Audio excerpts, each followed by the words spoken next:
Hello, everyone. Good morning, good afternoon, good night. It is, according to my watch, bang on 5 p.m. UK time. So I'm going to make a start. My name is Oli Howson. I'm going to be both the presenter and the moderator of this session. So please wish me luck.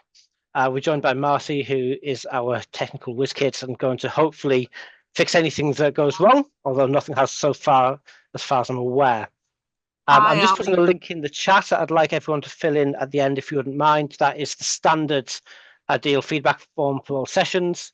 It'd be really appreciated if you're able to fill that in. What I'm going to present on today is not research. What I'm going to present on today is my reflections on being a professional who is neurodivergent. Um, I'm going to warn you straight away, there will be some naughty language today. Some of it will be deliberate, some of it will be possibly less deliberate. But it's going to be simply my reflection. So I'm not stating anything here as fact other than my own lived experience. If you want to put anything in the chat, thanks, Sally. Yeah, fair use warning. I'm going to use all the naughty words today, probably. If you want to put any questions or comments in the chat, I'm going to try and keep an eye on that as we go. If not at the end, please feel free to chuck anything in there or put your cams and microphones on. Ask away. There are no questions off limit today. So, on to me. Brief resume, I did an undergraduate degree at University of Portsmouth in computing, PGCE, that's a postgraduate certificate of education at St Mary's University College, a postgraduate diploma at Edge Hill, and a master's in education and leadership at University College London. I worked in retail and admin for a few years until I was 26, and thought, why not become a computer science teacher? I can answer that question now. So I became a computer science teacher. And then when I realized I didn't like treating children like numbers, I moved into university lecturing and research. A lot of what you're going to see here, I want you to keep in mind that lens of being a teacher in a school with 11 to 18-year-olds. You'll realize just how interesting my life has been. So, a little bit of background.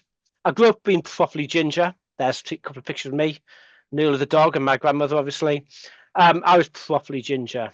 Growing up in the northeast England, being ginger is not an easy thing to do. I also used to mumble lots, probably still do. I used to stretch my mouth until the corners cracked. I used to blink lots. I really stood out. And in the 1980s, you were just weird, right? That was a fact of life. You were just weird. So I stood out and I got bullied and I suffered a lot. All sorts of things going on. So during my life, a few strange things happened. So when I was in primary school, a kid died. Didn't care. He was a dick. Why do I care that he's died? I don't understand why I had to have that conversation with people. All the girls were crying. He was a dick.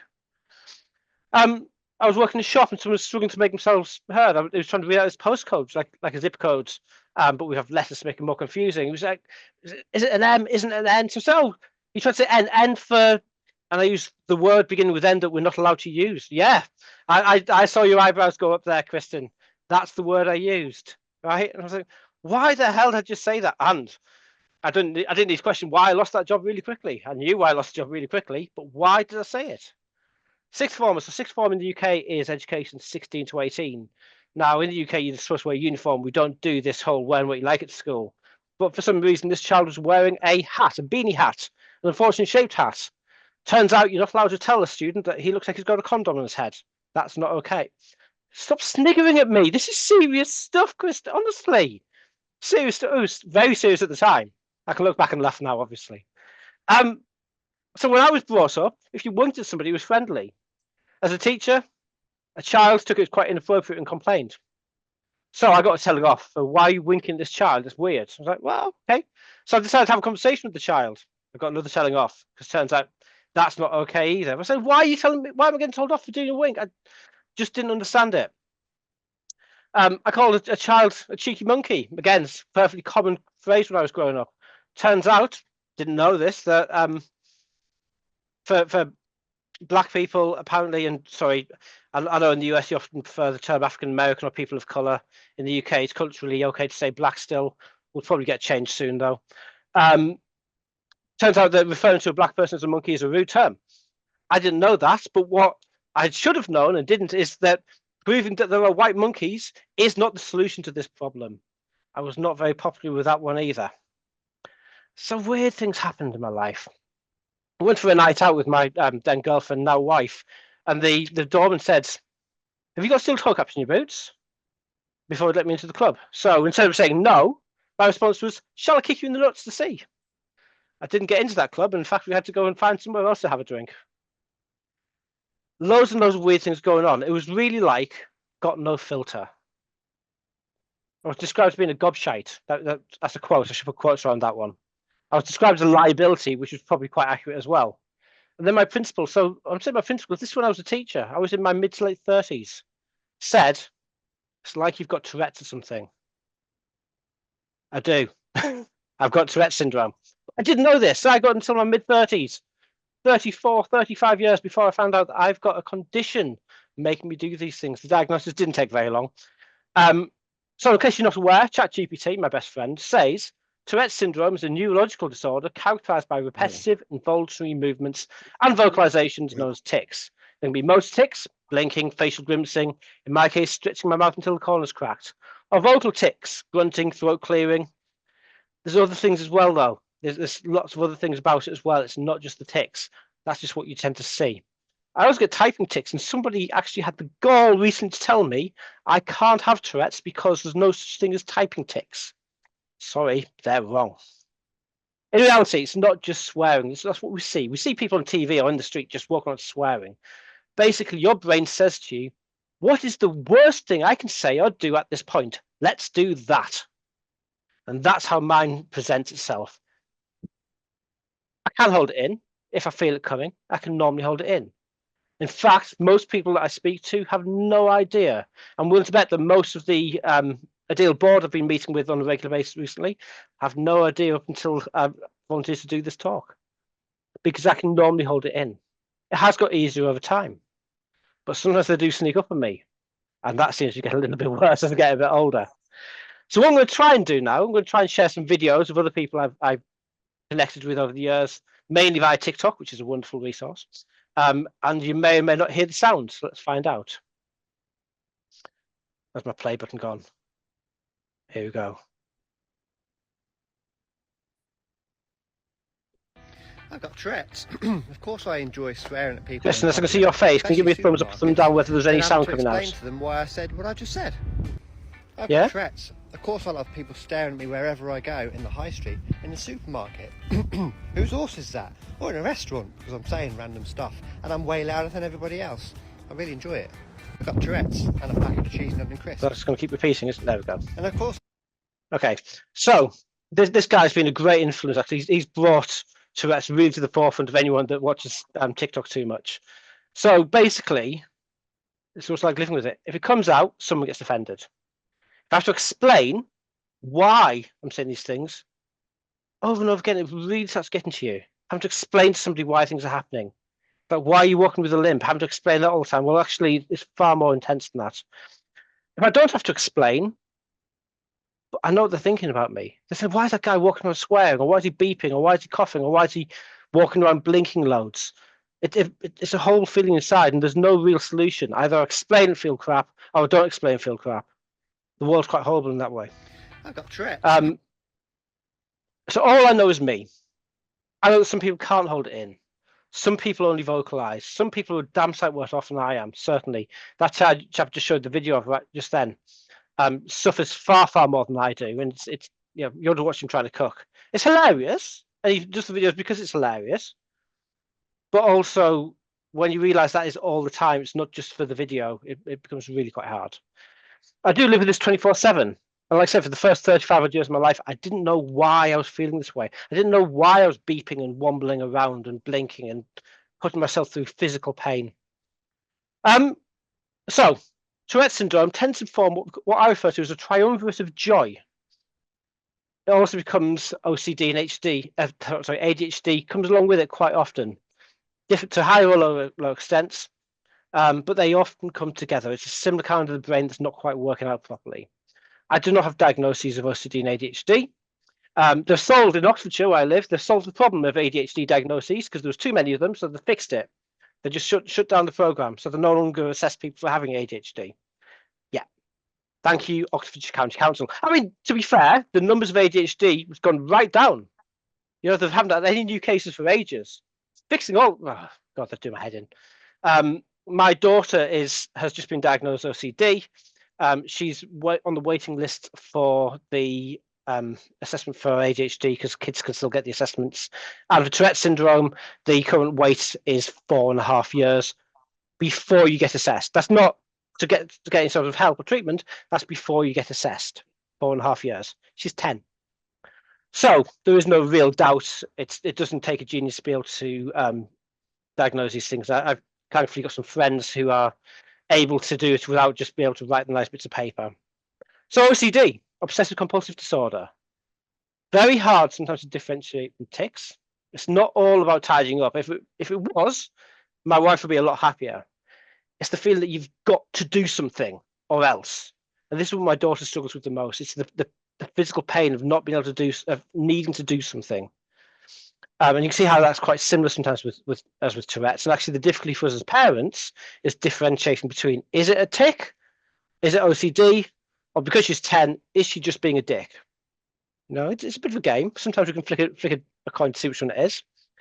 One of the common ones that a lot of people actually have a bit of OCD when the kids and get through it, cracks in the pavement. So I spent the first probably 16 years of my life when I was walking along.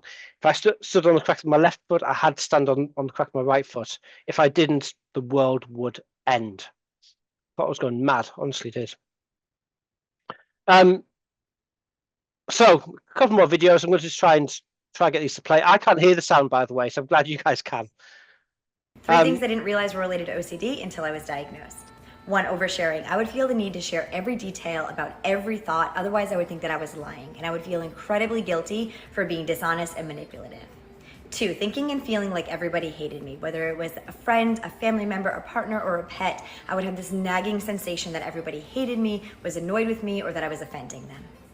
And 3, having a hard time letting go of things, whether it was something I did or said, old clothing or belongings, or a past relationship. I would have a really hard time letting those things go. So some things there that maybe people don't think about linking to OCD. So I've just been scrolling through the chat. I haven't had a chance to read it all in detail, but I will do, I promise. This is what people think about OCD being. And bear in mind what we do, the compulsion to do something or to think unwelcome thoughts, and what that could do to your professional life. If you can't write the end of a paper because if you do, the world will end. And that's how it feels inside. And you never get to end a paper. And this is a constant battle. And sometimes I think, well, obviously the world's not going to end. Obviously the world isn't going to end if I write the last few lines of a paper. But that doesn't stop the feeling inside. And it can be a real challenge. 3 things I didn't... ADHD, attention deficit hyperactive disorder. This is having actually in many ways an increasing impact on my life. With Tourette syndrome, I'm learning ways of dealing with this. The ADHD seems to be spiraling for me at the moment. It's not just about losing focus and hyper-focusing. So this was literally the other day, this Sunday. I started pushing the washing away because my wife was away for the weekend. Started pushing the washing away. 15 minutes later, I was banging some hinges. And then I built a test door for the kitchen cupboard because I haven't finished that because it's only been a year since we started doing the kitchen. So, it's not too bad. I finished the washing at 5 o'clock. I had to have a serious word with myself. The door, still not finished. I have literally one piece of wood hanging off one hinge in the kitchen.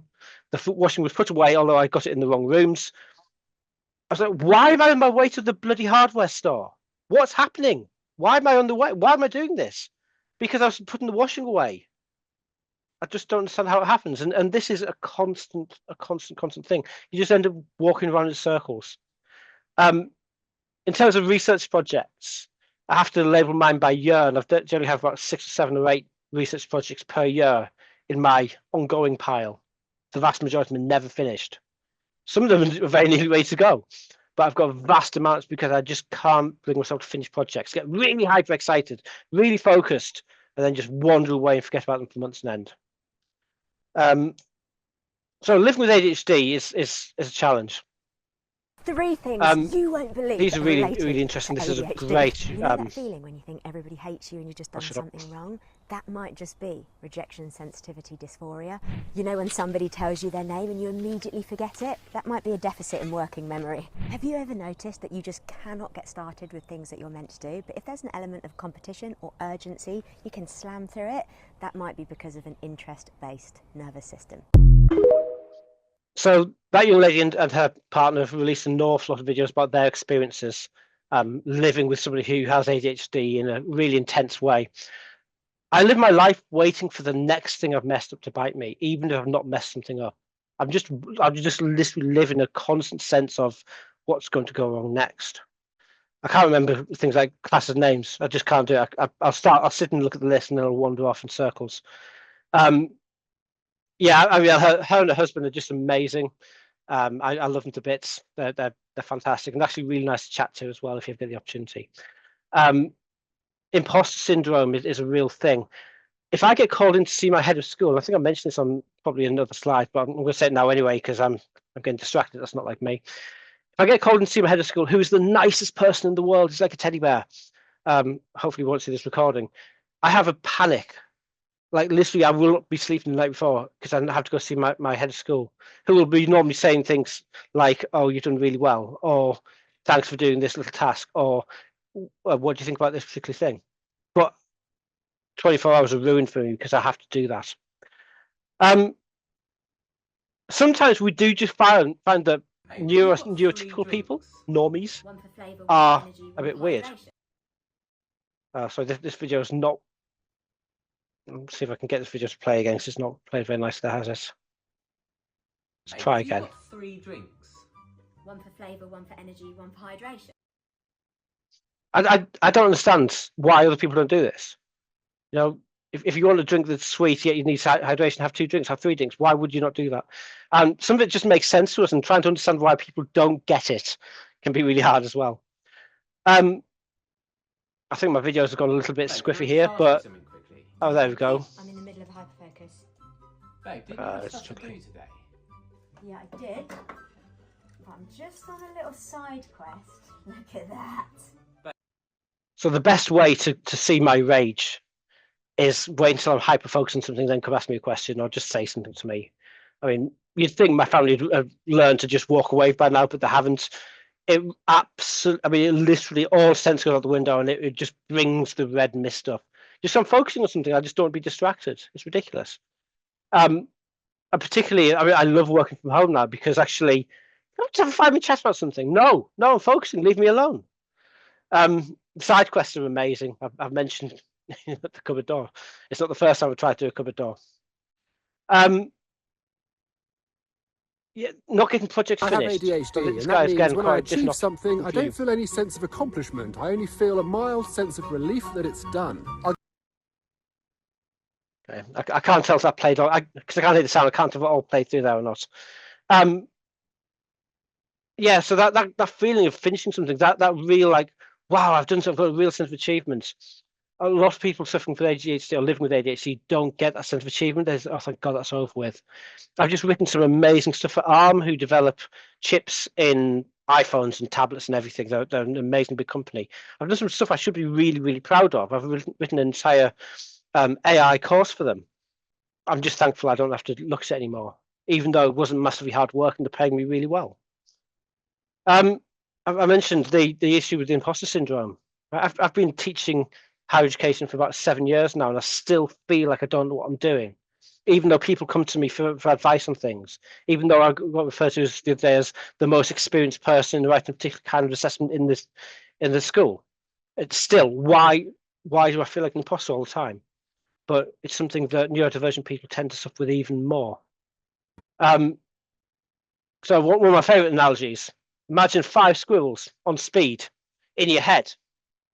Okay, the hyperactivity doesn't always mean that you're running around circles. It can mean that your head's running around circles. It's all the time. My wife said the other day, why can't you sit quietly? I said, well, what do you mean? So, you know, when you sit quietly and then you just stop thinking about stuff. But then what are the voices saying? I just said, what do you mean what the voice is saying? As if I've got some sort of psychotic thing going on. But there's always the internal dialogue. No. Sometimes there's no internal dialogue. And then I had to have a little bit of a lie down. Like, what do you mean there's not always an internal dialogue in your head? I thought there's always internal dialogue in your head, because it is absolutely constant. And I keep learning new stuff about this condition because, you know, they don't write a manual for it. Okay, so this one, I like this chap. He's quite good fun. What is the wackiest ADHD symptom? I'd say it's probably being a perfectionist without the capability of motivating yourself to achieve said perfection, so you're constantly stuck in this state of paralyzing anxiety and self-doubt, all the while feeling worse about it every passing minute. Well, yeah, that's pretty wacky. So everyone that's neurodivergent will have their favourite wackiness. My current one is that my Tourette sometimes comes out as beep, so I'll just go beep. But then my daughter will respond to that and she'll beep, which of course will make me beep. And then that makes her beep, and it just keeps going. And it drives the family absolutely bonkers, but we just end up beeping all over the place. It's hilarious. It's not, it's horrendous. We're literally at the, we're struggling and suffering through life with our brains that won't let us act normally. But God, it's funny at the same time. You know, you've got to be able to laugh, because if you can't laugh, then what's the alternative? So I like the wackiness. So what you got to understand is that I love my conditions. Okay, I love my neurodivergencies because it's who I am. I don't take any medication. I don't want to take any medication because it would change me. Even if it makes my life easier, it would change me. TS can be the best get out of jail free card. It's not my fault. Not my fault. It's got a neurological condition. Obviously, you might get punched before you get a chance to say that to people. But if you don't get punched in the face, which is 40% of the time, then you can get away with all sorts of stuff. I don't really, but the temptation's there. I wouldn't change them. And what I found from most people I've talked about is they wouldn't change themselves either. Maybe they'll find some support. Maybe they'll find some ways of manipulating or taking a break. But an awful lot of people suffering from neurodivergencies don't want to change them. Or if they do, they don't want to get rid of them completely. They just want to make it a bit easier to live with. It's exhausting. The squirrels in my head never stop. The chattering, the internal dialogue never shuts up. And that means I'm always on edge all the time. I'm stressed all the time because it always feels like I'm not doing well enough. And the truth of this talk is, I title it Reflections on Being a Neurodivergent Professional. I'm a professional and I'm neurodivergent. It's not about the bits that impact my professionalism, because actually you can't split them up like that. It's everywhere in my life. Okay, I'm not alone. Many people are neurodivergent. More and more people. I've heard people say, more and more people are becoming neurodivergent. No, it's just we're able to identify it more. More people have got the agency to say, you know what? I feel the same way. I'm struggling through this as well. Maybe actually that's because there's a reason for it. But I'm talking about myself. A lot of people are nowhere near as neurodivergent as me. A lot of people are far, far worse. And that's all okay. So these are top tips for dealing with me. What can you do? And this is my experience, okay? Only my experience. Stop thinking you need to do something. You don't need to do anything. We don't want special treatment. We don't want our own bathrooms or a special day where everyone claps hands and discusses like lab rats. What I really don't want is a little neurodiversity club or organisation within the university, because I've seen places want to do these things. It drives me up the wall. In fact, generally, I don't want everyone to go on neurodivergency awareness training biannually. See how fast they can click a mouse. How fast can go through video. What can you get 10 out of 10 on the quiz? What the hell? Unless you're really annoying and deserve it, and I've got a list, quite a big list, many of the politicians, they should go and do the clicky video quizzes because they're annoying. Not because it's going to make them any better, because it doesn't. If you don't live with what I live with, if you're not in contact with me 24/7, you don't know what it's like. My eldest daughter is autistic. My youngest daughter has OCD, TS, and ADHD. I can get some what Josie's going through. Ella, I don't know what she's dealing with. Okay, I live with her all the time. She's 14 years old. I don't know, and I live with her. So how could somebody else get that from a clicky quiz? We're often exhausted by the stuff that's going on in our heads. Those squirrels, they wear us out, right?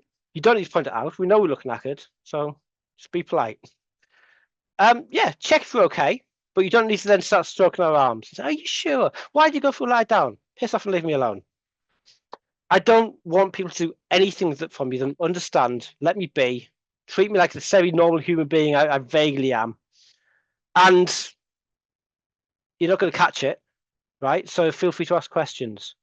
I've not come across anyone, and okay, I come from a different point of view with somebody who is neuro wonky, but I've not come across anybody yet who will not have a conversation about how they're feeling and what their condition means to them. Because we haven't done anything wrong. Okay, we haven't done anything we're ashamed of. We're not going to get sent to the gas chambers for being different. We're happy in general. I'm happy, certainly, to talk about these things. So feel free to ask questions.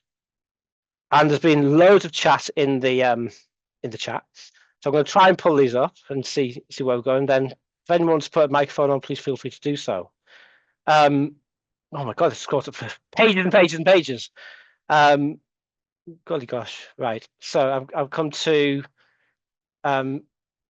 I think this is a public comment, so my apologies if not. Actually, you've got your hand up. Do you want to just put your mic on and speak, Jen, rather than me reading out what you said? Yeah, all of my comments are public, and I feel like almost through your presentation, I'm being seen, because as women, we have to hide a lot of these things in society. We have to act a certain way. And my daughter's late in life diagnosis of autism is sort of opening up the potential of what I might be, but also embracing that. So my question for you is, I lead a team of 60 plus faculty. How could I, as a team leader, support my team when they have issues like what you have, so Tourette's? And I guess getting at it, what would you have wished your managers would have done differently, helping you with those social situations? So where I am at the moment, they do nothing, but that's fine. Because actually, I don't know if it's just the OU or just our school or just HE in general. We're all a bit weird. And actually, the neurodiversity within our school is huge. I think that helps, because actually it's just accepted that we're all a bit mad. As a teacher, what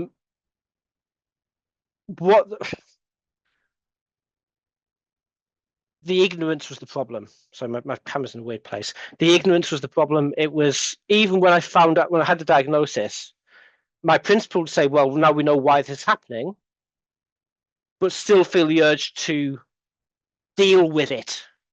And actually, it's a case of, well, we know why this is happening, and therefore it's not something that needs to be dealt with.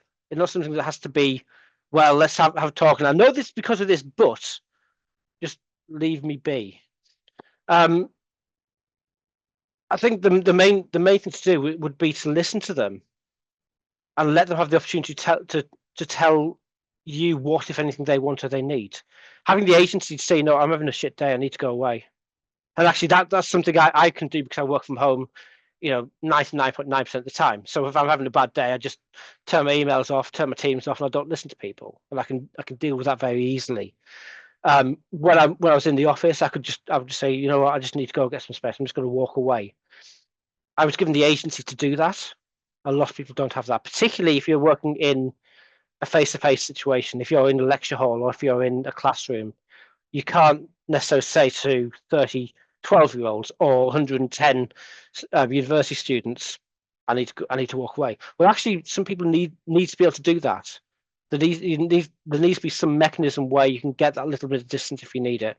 There isn't a magic bullet, but the opportunity to talk to you about it and just say, look, we know you all, everyone's different. You all have some additional needs. Is there anything we can do to support that, or just give you the opportunity to be you if you need it?